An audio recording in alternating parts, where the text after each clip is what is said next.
प्रेम से बोले शंकर भगवान की जय। गुरु भाई बहना, एक राजा थे और एक रानी थी। तो राजा साहब का एक बेटा और एक बेटी थी।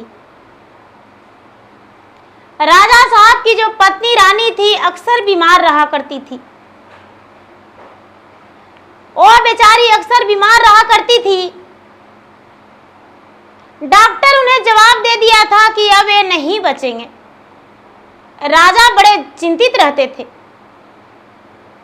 कि मेरा पत्नी मर जाएगी तो मेरा बच्चा का कौन देखेगा। धीरे धीरे समय बीत रहा था और बच्चा का 5 वर्ष हुआ और बच्ची का 10 साल हो गया। रानी कहती है अपने राजा से कि हे स्वामीनाथ, मेरा जिंदगी मौत का कोई ठिकाना नहीं। मेरा बेटी बड़ा है, उसको ब्याह कर दीजिए।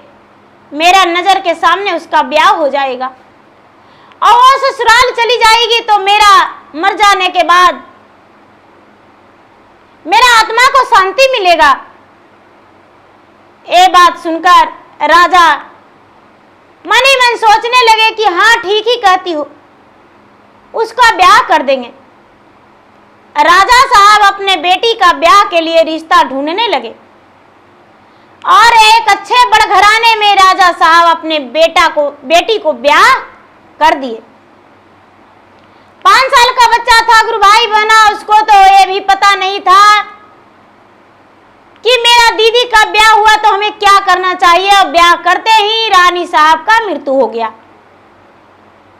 और जब रानी साहब का मृत्यु हो गया तो राजा साहब कुछ ही दिन बचे, लोग उनके कहने लगे कि राजा साहब आप ब्याह कर लीजिए, लेकिन राजा साहब कहते हैं कि हम ब्याह नहीं करेंगे।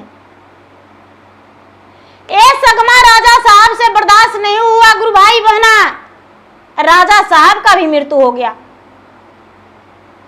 राजा साहब भी अपने शरीर को त्याग कर दिए।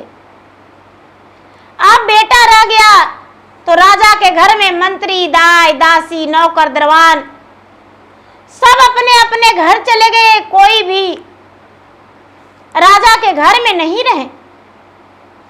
राजा तो थे ही नहीं, राजा का बेटा क्या करते। उनका राजमहल भी दूसरा हथिया लिया, दूसरा राज चढ़ाई करके और राजमहल हथिया लिया। अब बेटा के पास तो कुछ नहीं रहा। तो गांव वाले कहने लगे कि भाई राजा साहब सबको भला करते थे और राजा साहब का एक ही बेटा है, यदि इसको हम लोग नहीं देखेंगे तो कौन देखेगा। गुरु भाई बहना, राजा साहब का बेटा का पूरे गांव मिलकर रखने लगे। सबके बकरी चराने लगा राजा का बेटा और सब गांव मिलकर इसका परवरिश को इसका करने लगे। धीरे धीरे बड़ा हो रहा था। राजा का बेटा बकरी, लेरू सबके यहाँ घर घर चराता था और भोजन करता था। धीरे धीरे बड़ा हो गया तो गुरु भाई बहना इसका नाम बकरचरवा पड़ गया।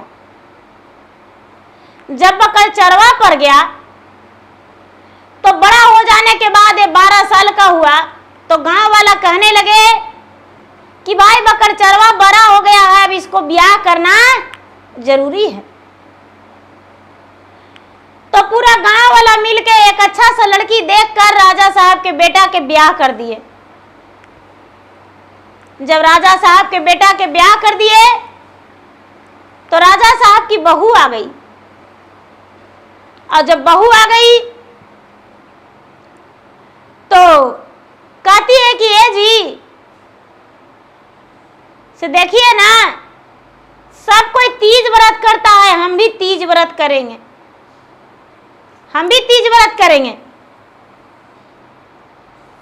बेचारा बकरचरवा तो कुछ जानता था नहीं, बोला कि ठीक है तीज व्रत करो।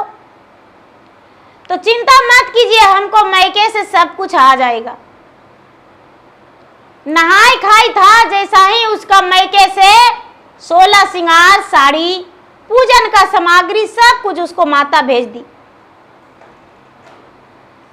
सब कुछ भेज दी तो कहती है कि आपको तो कोई है ही नहीं है, तो आप किनको लेकर जाइएगा। बकरचरवा बोला कि नहीं, मेरा भी एक बहन है, उसका शादी बहुत बड़ा घराना में हुआ है, नहीं आती है कभी। तो उसका भाभी बोली कि ये जी ऐसा बात है, तो बड़ी सास ननद उनका गोतनी ओल्हन देते होंगे, हम साज बांट के सब कुछ दे देते हैं, तीज पूजा लाइए उसको, मायका उसका ससुराल में धर लाइए।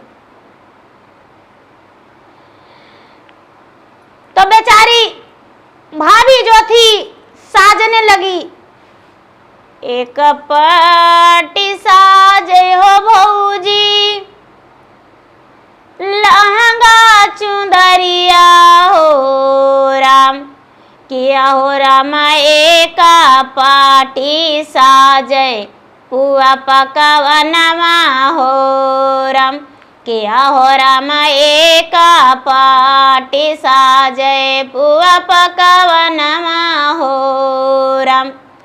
एक पाटी साजे भौजी, 16 श्रृंगारवा से, एक पाटी साजे 32 गहनवा हो राम।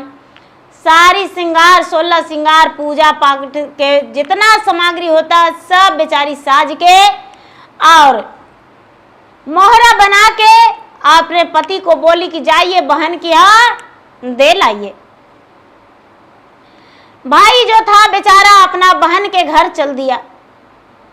बहन के घर चल दिया, चलते चलते चलते चलते चलते अपना बहन के घर के पास पूछते पूछते बेचारा पहुंच गया। जब पहुंच गया तो घर तो उसको देखल नहीं था, गांव के नाम जानता था। लोग से अपने बहनोई के नाम लोग गांव वाले बताए कि ये नाम है। बेचारा पहुंच गया तो बताया, सब लोग पूछे, उसके सास निकले कि भाई तुम कौन हो? तो कहता है कि भाई मेरा बहन इस घर में है, उसके कोई नहीं थे, माता पिता बहुत पहले गुजर गए थे, तो उसका हम एक भाई थे, उसके लिए हम तीज व्रत के सामग्री लेकर आए हैं।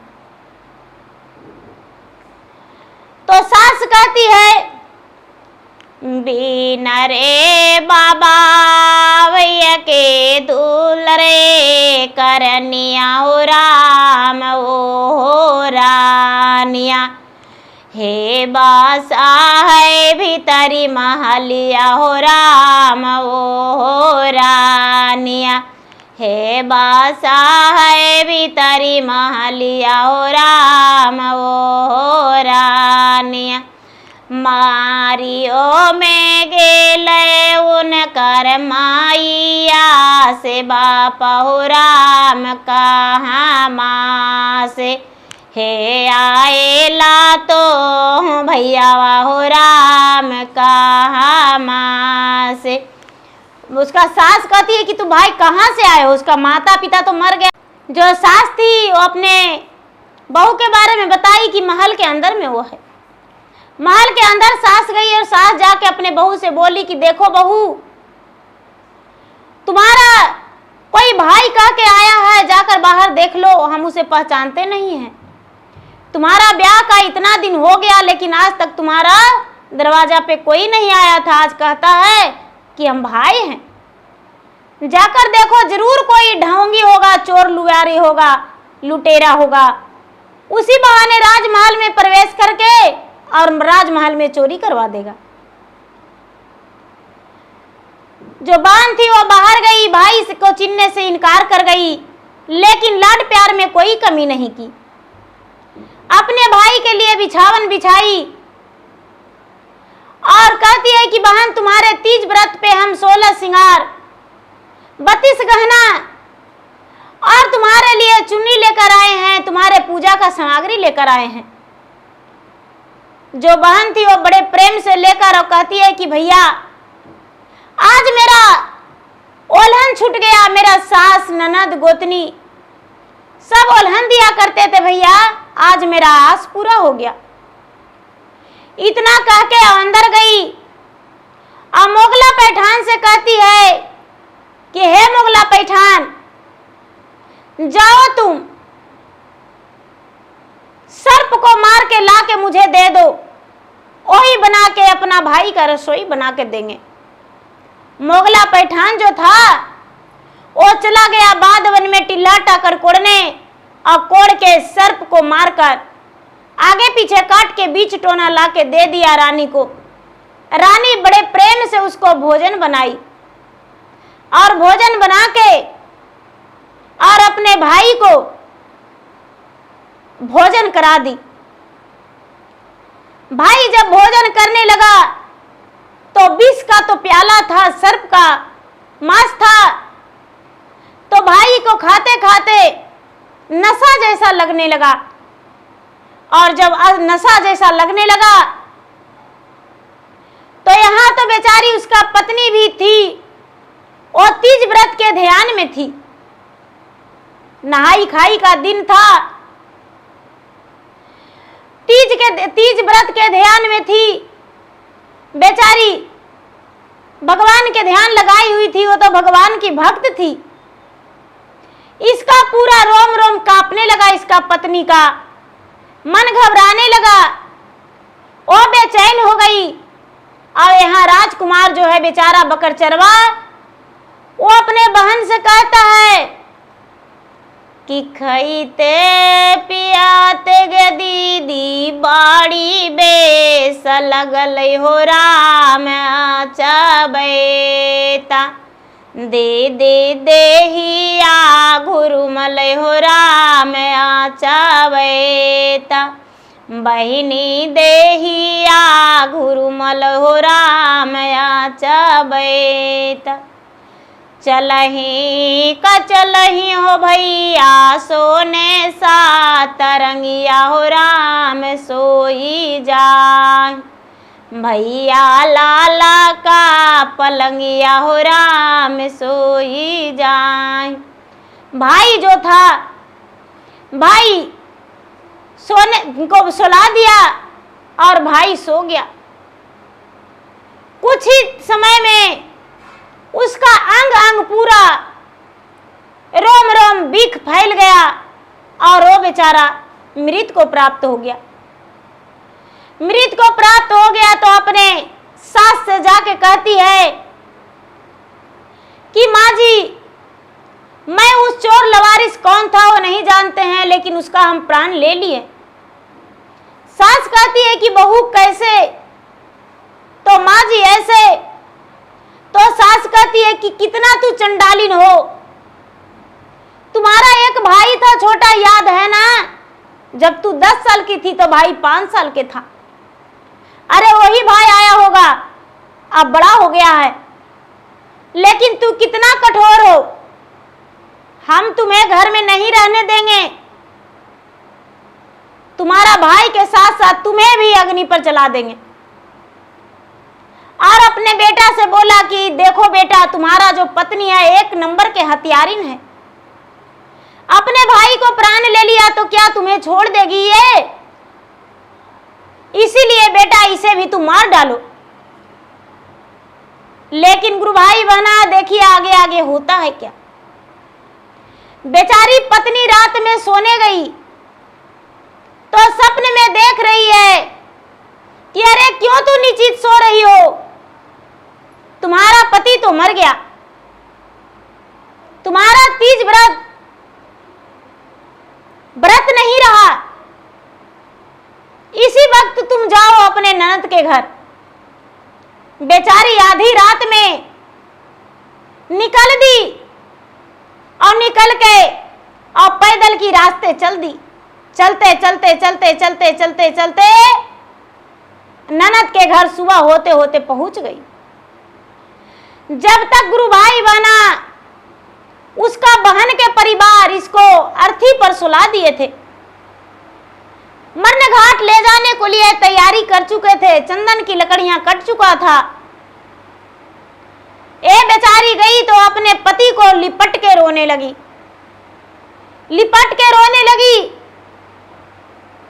और कहती है कि हाय हाय दाए वारे विधि है विधन तवे ओ राम की ननदो मोरा मरलन आपन भैया वाओ राम ननदो मोरा हम तो जानती हो ननदो ए ताबूदी रचवाओ राम काहियो ना ननदो लेतियो तो हर नममाओ राम काहियो ना सासुरे ननदिया है ननदो दे तनवो लहनवाओ राम ओही खातिर ननदो भेजली तो हर भैया वाहो राम ओही खातिर ननदो भेजली तो हर भैया वाहो राम ओही खातिर गौना के सड़िया वहे ननदो धुमैला नाही हो लयो राम पैरा केरा हे महावरवा नाही छूटल हो राम पैरा केरा हे महावरवा नाही छूटल हो राम कैसे के मिटिए ननदो मांगा के सिंदूरवा हो राम कैसे के फोरिए हाथा शंख चूड़िया हो राम कैसे के ननदो फोरिए हाथा शंख चूड़िया हो राम कैसे के बारही बारिशवे ननदो हमारो मेरी हो राम तेरा ही बरस ओजे हमारा पियावा हो राम तेरा ही बरस। गुरु भाई बहना बेचारी ननद जो है बिलाप कर रही है, छाती पीट पीट के रो रही है, कलेजा फाड़ फाड़ के रो रही है कि ये आपने क्या किया, अब हम कैसे रहेंगे। बताओ कि हमको साल 2 वर्ष भी ब्याह हुआ नहीं हुआ और तुम्हारे लिए सारा कुछ भेजा है, लेकिन तूने एक कसाई बन गई, अपने भाई को मार डाली। हे भगवान ऐसा बहन किसी को मत देना। तभी भगवान भोलेनाथ उस पे विराजमान होकर दया करके एक बूढ़ा के रूप धारण करते हैं। गौरी माता कहते हैं कि हे स्वामीनाथ, आपके पाने के लिए हम 12 वर्ष तपस्या किए तो जन्मों जन्मांतर तक आप मेरे साथ हैं। मैंने 107 जन्म लिए आपके पाने के लिए, 108वां जन्म में आप मुझे पति के रूप में मिल गए और मेरे ही तपस्या के कारण ये तीज व्रत शुरू हुआ है। हरतालिका तीज लोग मनाते हैं। यदि आज उसका सुहाग वापस नहीं लौटेगा तो तीज व्रत कोई सुहागन नहीं करेगी। हे स्वामीनाथ, आप स्वयं जाकर उसका पति का प्राण लौटा दीजिए। भगवान भोलेनाथ कहते हैं कि हे देवी, उसका शरीर में तो पूरा जहर फैला हुआ है, मैं उसका पति का प्राण कैसे लौटाऊं। ऐसा बात सुनकर पार्वती कहते हैं कि हे स्वामीनाथ, विष का तो घड़ा आपके कंठ में विराजमान है, तो भला बूंद भर विष उसको क्या बिगाड़ सकता है, आप यदि चाहें तो। महादेव झट से 100 वर्ष के बुढ़वा बन गए, एक सफेरा के रूप धारण कर लिए और वहां पर उस जगह पे पहुंच गए। हर हर महादेव करते वहां पहुंच गए। जब हर हर महादेव करते पहुंच गए और कहने लगे कि क्या चीज है का शोर शराबा हो रहा है, क्या बात है, क्यों आप लोग रो रहे हैं, पिट रहे हैं। सारा लोग बताए बाबा देखिए ये हाल है, सभी लोग आज व्रत में हैं और देखिए इसका पता नहीं क्या हो गया, बहन के लिए पूजा का सामग्री लेकर आया था। बाबा कहते हैं इसका शरीर में तो पूरा जहर फैला हुआ है, विष फैल गया है, इसका बचना तो मुश्किल है। इसका बहन ने सर्प को काट के और मांस बना के खिला दिया है, इसीलिए इसका शरीर पूरा जहर से भरा हुआ है। बेचारी जो पत्नी थी वो बाबा के चरण में लपट के कहती है कि बाबा मेरा सुहाग के लौटा दीजिए, और नहीं तो आपके चरण पे हम प्राण त्याग देंगे। बाबा आप कौन है हम नहीं जानते हैं, लेकिन आप मेरे पति का प्राण लौटा दीजिए। बाबा तो लौटाने के लिए वहां विराजमान हुए थे। कहने लगे कि तो ठीक है, एक तांबे का लोटा में जल दो। एक तांबे का लोटा में जल दिए। भगवान पूरब की ओर खड़ी हो गए और भगवान के स्मरण करते हुए, सूर्य देव के स्मरण करते हुए उसके मुंह पे जल छिड़क दिए, पूरे शरीर पे जल छिड़क दिए और हर हर महादेव करते बेचारा बकरचरवा उठ के बैठ गया।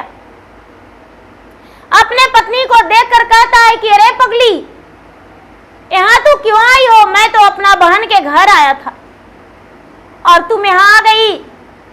एक दिन मुझे बिना देखे नहीं रह सकती हो, मैं तो गहरा नींद में सोया था, क्यों जगा दी? ऐसा बात सुनकर पत्नी कहती है कि नहीं, ऐसा बात नहीं है स्वामीनाथ, आप नहीं जानते हैं, आपका पूरा नींद दुश्मन सोएगा। आप अब जाग चुके हैं, अब जागे रहेंगे, मेरे साथ रहेंगे। हाथ पकड़ के कहने लगी पत्नी कि चलिए मेरे साथ, आप मेरे साथ चलिए, अब आप यहाँ पर एक पल भी नहीं रहेंगे। इतना ही में सास कहती है कि अकेले क्यों जा रही हो, अपना एक डायन ननद के भी लेकर जाओ। जब ये अपना भाई के नहीं तो मेरा बेटा का कैसे? जब भाई का मार डाली तो मेरा बेटा को भी मार डालेगी, हम इसे नहीं रखेंगे। हम तो समझते थे कि सीधी साली भोली भाली है, लेकिन ये तो एक नंबर की डायन निकली। ये बात सुनकर भाई हाथ जोड़ के अपने बहन के सास के सामने, अपने बहनोई के सामने विनती करने लगा कि जो भी हुआ उसे भूल जाइए और ये गलती के मेरे बहन के लिए माफ कर दीजिए और मेरे बहन के स्वीकार कर लीजिए। अब मेरा बहन कहाँ जाएगी? भला ही हम जीवन भर आपके दरवाजे पे नहीं आएंगे, लेकिन मेरा बहन आपके दरवाजा से कहीं नहीं जाएगी। सारे लोग कहने लगे कि भाई, जब इसका भाई ही माफ कर दिया तो आप नहीं माफ करेंगे, आप भी अपने बहू को घर में रख लीजिए। जो बहन थी वो वहीं रह गई, बेचारी अपने पति को लेकर अपना घर आ गई। धूमधाम से शाम के समय में तीज व्रत का पूजा की और तीज व्रत के पूजा करके भगवान से बोली, हे भगवान, कभी जीवन में हम तीज व्रत नहीं छोड़ेंगे। यदि आज हम तीज व्रत नहीं करते तो मेरे पति का प्राण नहीं लौटता। इसलिए सभी सुहागने से विनती है कि तीज व्रत जरूरी करना चाहिए। भगवान भोलेनाथ तीज का व्रत सभी को करने के लिए बताए हैं और माता पार्वती तीज व्रत किए थे, इसके लिए जन्मों जन्मांतर तक भोलेनाथ उनके साथ हैं। तो बहन जी, मेरा वीडियो कैसा लगा? मेरा वीडियो यदि अच्छा लगे तो वीडियो को लाइक करें, चैनल पर यदि नए हैं तो चैनल का सब्सक्राइब करें और बेल आइकन घंटी को दबाएं, जो कि मेरा वीडियो का नोटिफिकेशन सबसे पहले आपके पास जाए। कमेंट बॉक्स में हर हर महादेव, जय माता दी जरूर लिखें। धन्यवाद। हर हर महादेव, घर घर महादेव।